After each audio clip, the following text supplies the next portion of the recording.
இப்போ கேண்டஸோட 10 rule first filling innovation பார்ப்போம்.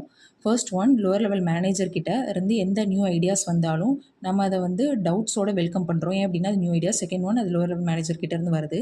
அடுத்த பாயிண்ட்டு, ஏதாவது நியூ அப்ரூவல் வேணும் அப்படின்னா வேரியஸ் லெவல் கிட்ட போய் தான் அது நியூ அப்ரூவல் கிடைக்கணும். அதுக்கப்புறம் கிரிட்டிசிசம் வந்து ஒவ்வொரு இண்டிவிஜுவலையும் ஒவ்வொரு டிபார்ட்மெண்ட்டும் ஃப்ரீயாக ஒருத்தங்களை பண்ணிக்கலாம். ப்ரைஸ் வந்து யாரையும் அவ்வளோ சீக்கிரமாக பண்ணிடக்கூடாது. ஆனால் கிரிட்டிசிசமே எக்ஸ்ப்ரெஸ் பண்ணலாம். எந்த ப்ராப்ளம் இருக்குன்னு ஐடென்டிஃபை பண்ணி அதுக்கேற்ற மாதிரி நம்ம சொல்யூஷன் கொடுக்கணும். ஏன்னா ப்ராப்ளம் தான் ஃபெயிலியரை க்ரியேட் பண்ணும். என்ன கம்யூனிகேட் பண்ணுமோ அது ரொம்ப கிளியராக கம்யூனிகேட் பண்ணணும்.